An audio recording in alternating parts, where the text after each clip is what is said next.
সবাইকে নমস্কার।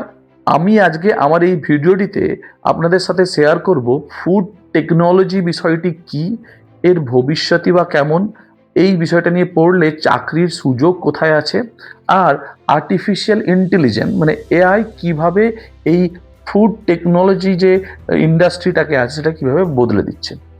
অনেকেই ভাবে ফুড টেকনোলজি মানে শুধুমাত্র খাবার তৈরি করা, কিন্তু আসলে ফুড টেকনোলজি ব্যাপারটা অনেক বিশাল বড় ব্যাপার। ফুড টেকনোলজি হলো এমন একটি বিজ্ঞান যেখানে খাবারকে নিরাপদ, পুষ্টিকর, সুস্বাদু, দীর্ঘক্ষণ সংরক্ষণযোগ্য এবং অ্যাফোর্ডেবল করার জন্য বিজ্ঞান ও প্রযুক্তির মাধ্যমে শেখানো হয়। এখন প্রশ্ন হচ্ছে, এই বিষয়ের ভবিষ্যৎই কেমন? আমার মতে আগামী 20 থেকে 30 বছর ফুড টেকনোলজির গুরুত্ব অনেক বেশি বেড়ে যাবে।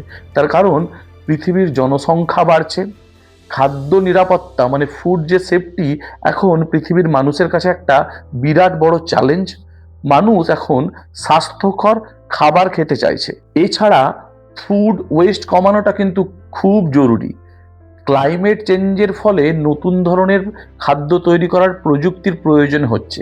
ঠিক আছে, এই সব কিছুই এই ফুড টেকনোলজিতেই পড়ানো সম্ভব, বা এই ফুড টেকনোলজিতে যারা পড়াশোনা করে তারা এই সব বিষয়গুলোর উপরই পড়াশোনা করে এবং সাথে সাথে তারা রিসার্চ এবং ডেভেলপমেন্টের মাধ্যমে এই প্রবলেমগুলো সলভ করার চেষ্টা করে। এরপরে আসি যে ফুড টেকনোলজি নিয়ে কাদের পড়া উচিত।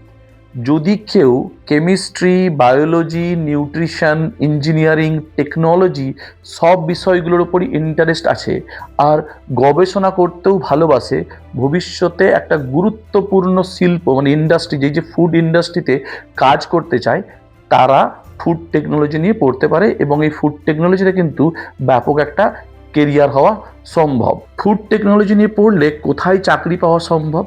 ফুড টেকনোলজি যদি কেউ পড়ে তাহলে হচ্ছে food processing industry, dairy industry, beverage companies, তারপরে হচ্ছে food safety department, packaging industry, pharmaceutical, nutritional কোম্পানিজগুলোতে। এছাড়া যদি কেউ মানে গভর্নমেন্ট জবের দিকে যেতে চায় সে গভর্নমেন্ট অর্গানাইজেশনেও জয়েন করতে পারে। এর সাথে সাথে যদি কেউ হায়ার স্টাডিতে যেতে চায় সে মাস্টার ডিগ্রি বা পিএইচডির দিকেও যেতে পারে। ঠিক আছে, বিশ্বের যত বড় বড় কোম্পানি আছে, Nestle, Pepsi, Coca Cola, Unilever, Britannia, Amul, ITC, সব যত বড় বড় কোম্পানি যারা ফুড ইন্ডাস্ট্রিতে কাজ করে তারা সবাই ফুড টেকনোলজি নিয়ে যারা পড়াশোনা করে তাদেরকে চাকরির সুযোগ দেয়। এরপরে আসি এআই এর কথায়। আগে খাবারকে পরীক্ষা করতে অনেক সময় লাগতো, এখন এআই খুব দ্রুত হাজার হাজার ডেটা হচ্ছে অ্যানালিসিস করে বলে দিতে পারে যে কোন খাবারে কোথায় সমস্যা আছে। এআই আজকালের দিনে food quality inspection, food safety monitoring, smart packaging, demand forecasting, supply chain management, new food product design, personalize nutrition, robot base food manufacturing, এই সবগুলোতে এআই ব্যবহার হচ্ছে। তার মানে পরবর্তীকালে যদি কোথাও কেউ এই ফুড টেকনোলজি নিয়ে পড়ে তাকে অবশ্যই এআইটা শিখে নিতে হবে ভালো করে। তার কারণ এআই এর মাধ্যমেই কিছুদিন পরে বা ফিউচারে নতুন ফুড জেনারেশন করার চেষ্টা হবে বা অলরেডি তার চেষ্টা চলছে। আর একটা সবথেকে বড় কথা, যদি কেউ ফুড টেকনোলজি নিয়ে পড়ছে সে যে কোনো ইউনিভার্সিটি থেকেই পড়ুক না কেন, তার একটা টার্গেট থাকা উচিত যে যখন তার গ্র্যাজুয়েশন ডিগ্রিটা করছে, যদি তার ইন্ডাস্ট্রি জয়েন করার ইচ্ছে থাকে তাহলে একদম ফার্স্ট ইয়ার থেকেই হচ্ছে যেসব বিভিন্ন আশেপাশের ফুড ইন্ডাস্ট্রি আছে সেখানে অ্যাপ্লাই করে ইন্টার্নশিপ করা উচিত। ঠিক আছে, যদি সে ইন্ডাস্ট্রি জয়েন করতে চায়।